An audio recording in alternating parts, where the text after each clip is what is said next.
2007, Marvel hired an actor so risky that insurance companies refused to even cover him. If something went wrong during filming, the movie could collapse financially, which meant Marvel's brand new studio might die before it even began. But that same actor would go on to create the biggest movie franchise in history. His character would define an entire era of cinema, and years later, Marvel would bring him back, not as the hero who built and established the universe, but as the villain who might now just save it. That actor was Robert Downey Jr. The character that started everything was Iron Man, who we know and love today. He's one of my favourite characters. But the story of how this happened is far stranger. He was too dangerous to hire. Insurance companies wouldn't even cover him, which meant if a production cast Downey and something went wrong, the studio could lose millions upon millions.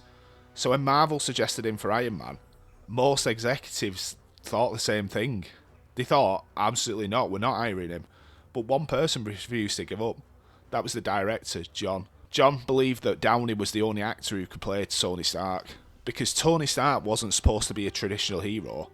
He was arrogant, he was reckless, he was mentally brilliant and constantly trying to fix his own mistakes. In other words, Tony Stark was also, or kind of, a reflection of Downey himself. But the executives still didn't trust him. Downey was actually only paid $500,000 for the first Iron Man. But today, he can command anything. He can command above $50 million. But in 2007, Marvel was taking a gamble because the company was barely surviving. In the 1990s, Marvel actually filed for bankruptcy just to stay alive. They sold the most valuable characters, or what was seen to be the most valuable characters, to other studios. Spider-Man went to Sony, the X-Men went to Fox, and Fantastic Four also went to Fox. It kind of meant when Marvel started to make their own movies, they didn't have the choice of the biggest heroes anymore. They were just left with sideline characters that Hollywood didn't even believe in. At one point, Hollywood didn't even believe in Iron Man, and today he's the guy that started the whole franchise. They didn't believe in Iron Man, they didn't believe in Thor, they didn't believe in Captain America. And them names today sound absolutely massive. But at the time, Iron Man was just considered a second-tier comic book hero, which today sounds mental. Most audiences barely recognised him, and Marvel was about to build an entire movie studio around him, with a risky actor, a director with limited blockbuster experience, and a script that wasn't even finished, which also leads to one of the strangest production stories in modern Hollywood. When Iron Man started filming, the movie didn't even have a completed script.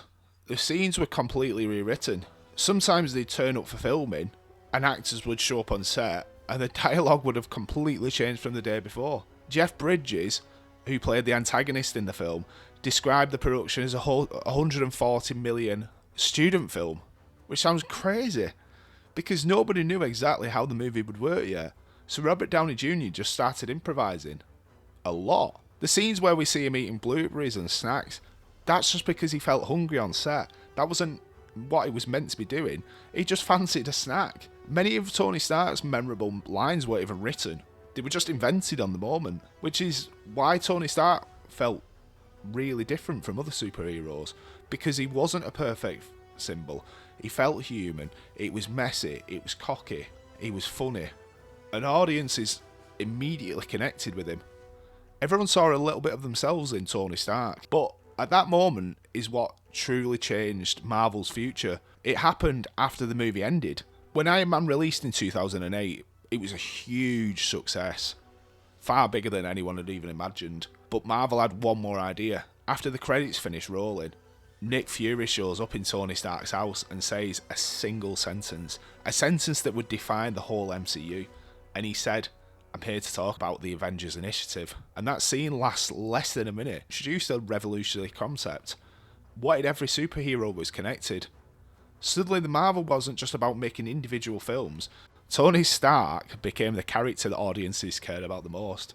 It wasn't Thor, it wasn't Captain America, it was a B-tier superhero called Iron Man, which meant that Marvel slowly started to build the entire universe around him. Tony Stark funded the Avengers, he created Ultron, he recruited Spider-Man, he fought with Captain America. Even when he wasn't the main character, the story still revolved around him, because Robert Downey Jr. became the emotional core and glue that held the MCU together. And Marvel knew that. So by the mid-2010s, they were paying him tens of millions per film. So at that point, the entire franchise depended on him. But every story eventually reaches an ending. Even Iron Man's. In 2019, Marvel's released Avengers Endgame. It was the biggest crossover movie in history. And at the centre of that story was Tony Stark, Iron Man, the man who created the entire universe. But Tony Stark had changed. He began the MCU life as some selfish billionaire arms dealer, and over time he became something very, very different. Tony Stark became a leader, a mentor, and kind of a father to Spider-Man. And the final battle against Thanos arrives, and spoiler alert, hopefully everyone's seen Endgame by now, but Tony Stark makes one final decision. He makes a very, very selfless decision. He takes the Infinity Stones and he snaps his finger and he says 4 words that defined an entire hero. He says, "I am Iron Man." Moments later, Tony Stark dies, and for many fans, it felt like the perfect ending. But for Marvel, when they created this massive universe around Tony Stark, it created a huge problem. After Endgame, Marvel kept expanding the universe, and for me, I kind of lost touch with the MCU at that point. I didn't watch many of the new films because I felt like Endgame was the perfect ending. So Marvel kept making new heroes, new worlds, new timelines, but something felt really different, and it really didn't connect with me, because for more than a decade, Tony Stark had been the emotional centre of everything, and without him, the MCU felt less focused, and Marvel's next big villain plan started to fall apart too.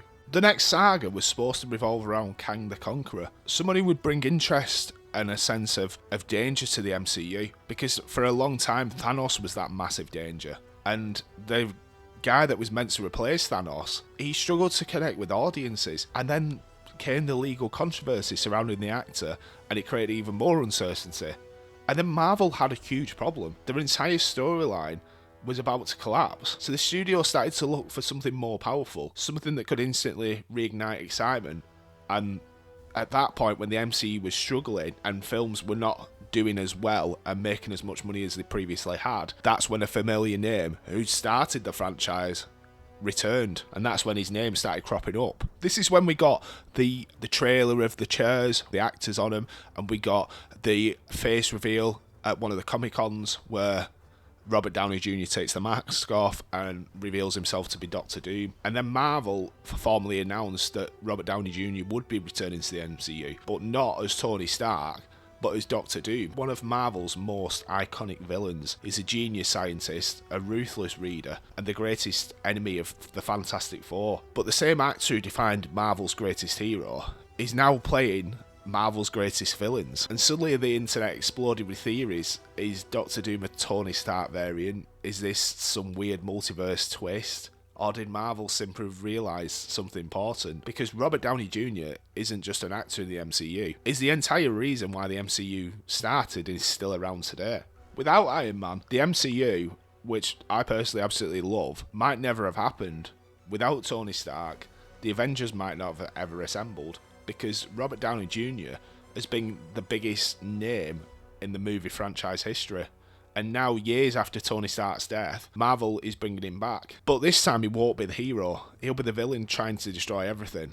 And somehow, that might be exactly what the MCU needs. Because the man who created the universe might be the only one who can actually save and revive it. If you have somehow made it to the end of this video, please like the video and subscribe to the channel. It will really help. I am a new channel, so the support is very much appreciated. Thank you very much.